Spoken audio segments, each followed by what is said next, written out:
Sebelum obrolan mereka terlalu panjang, Damien sengaja mengajak Jennifer mengobrol berdua di salah satu kafe tak jauh dari kantor G10 Enterprise. Damien menyeruput latinnya, lalu berkata hangat, "Jennifer, kenapa kau mau disuruh-suruh oleh keluargamu sendiri? Jika sekretaris kantor atau manajer, tentu kami akan menerima." Langkah yang diambil oleh Jennifer, salah satu alasan dia sebenarnya ingin mencari muka di hadapan keluarganya, bahwa dia ingin diangkat menjadi pejabat penting di Winsell seperti sekretaris. Meskipun segala upaya telah dia lakukan dan bahkan berisiko, posisi apapun tidak pernah didapatkan. Sebegitu tidak adilnya ayah dan kakaknya, jika disuruh ke hal yang tidak pantas, Jennifer dulu yang disodorkan. Jennifer mengerling, karena tidak nyaman dan khawatir, dia nanar mengawasi sekitar. Dia menjawab datar, "Saya merupakan bagian dari keluarga Winston. Ini merupakan tugas terhormat bagi saya untuk memajukan bisnis keluarga saya." Damien mengangguk paham. "Betul, tapi masih ada wanita lain di Winsell. Tapi tidak ada yang secantik dan seanggun dirimu, Jennifer." Damien lalu tersenyum licik. Mata genitnya dari tadi mengawasi wajah anggun milik Jennifer. Makin lama, Jennifer makin tidak nyaman. Dia sadar bahwa saat ini dia sedang membahas perkara bisnis, tetapi khawatirnya pria seperti Damien yang hobi bermain wanita akan menjadikan dirinya korban selanjutnya. "Jennifer, kenapa kau tidak meminta bantuan kepada suamimu, Marvin Rack, yang payah dan memalukan itu? Bukankah dia yang paling dilu-elukan sekitar 2 tahun lalu? Bukankah dia ilmuwan abad ini, ha?" Cecar Damien sembari mengulum senyum yang tidak enak dilihat.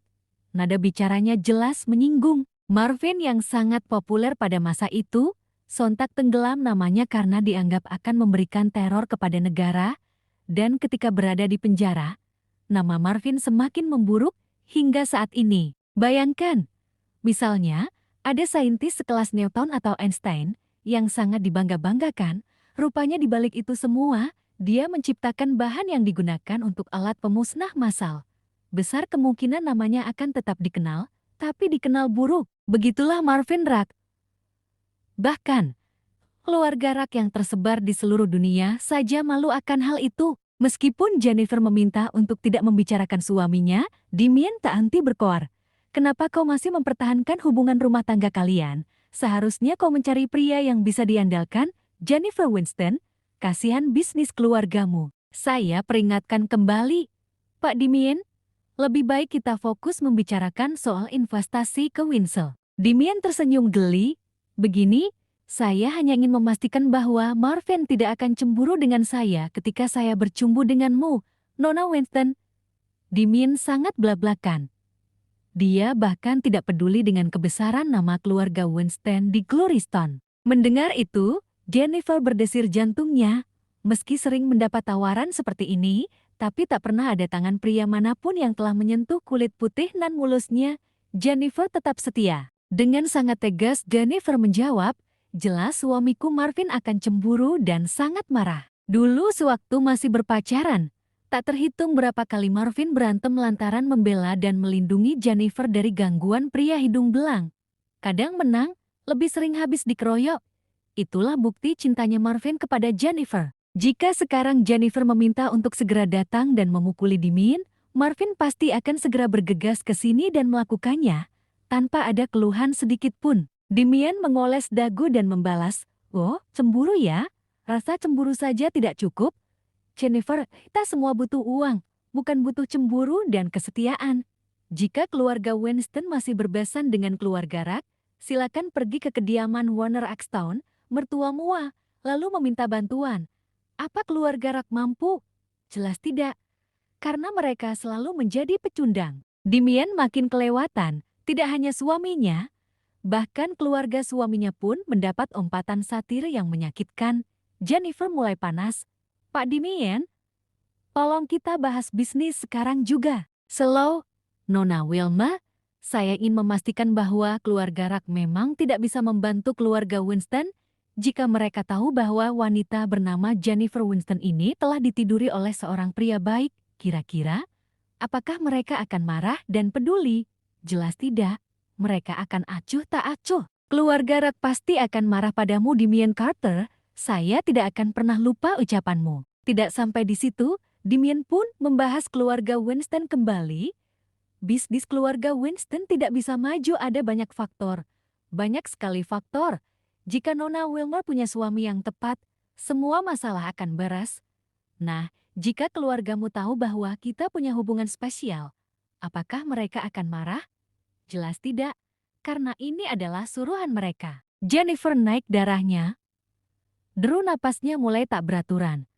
Karena memang sangat butuh, dia mesti ekstra sabar jika pas pulang tidak mau dimarah oleh ayahnya lagi. Dia masih akan mencoba untuk meluluhkan hati Damien dengan cara baik, bukan dengan cara kotor seperti tidur bersama dan hal konyol lainnya.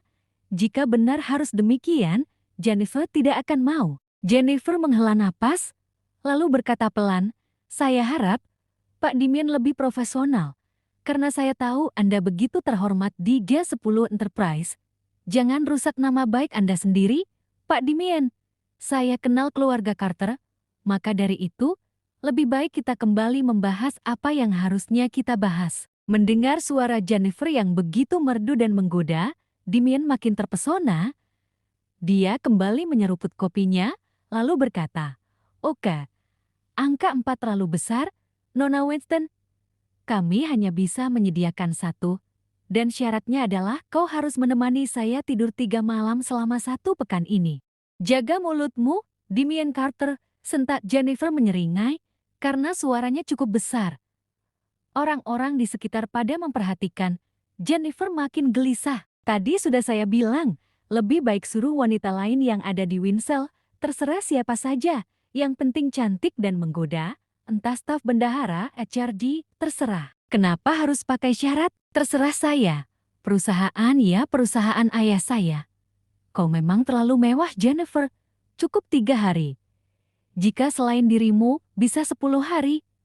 $1 miliar sangat banyak, Nona Winston. Butuh waktu berapa tahun bekerja untuk mendapatkannya?" Jennifer tersandar lemas di kursi. Dia langsung berpikir keras. Jika mengiyakannya, berarti dia akan menjual harga dirinya dan mengkhianati Marvin. Namun jika menolak, keluarganya pasti akan marah besar. Damien memajukan kursinya dan berkata, "Baiklah, investasi $1 miliar akan saya siapkan jika 1 malam ini saja saya bisa tidur denganmu. Cukup 1 malam saja." Damien memberikan penawaran gila. Meskipun cuma 10 menit, Jennifer tidak akan rela. Dia bukan pelacur. Dia bukan wanita murahan yang rela menjual tubuhnya lantaran uang walaupun dalam jumlah banyak. Jennifer berpikir, jika hanya 1 miliar, palingan untuk minyak 1 bulan saja. Dan bulan seterusnya dia akan kembali pusing. Dia menatap ragu dan berkata, "Harus 4 miliar. Berarti kau maunya 4 malam tidur bersamaku."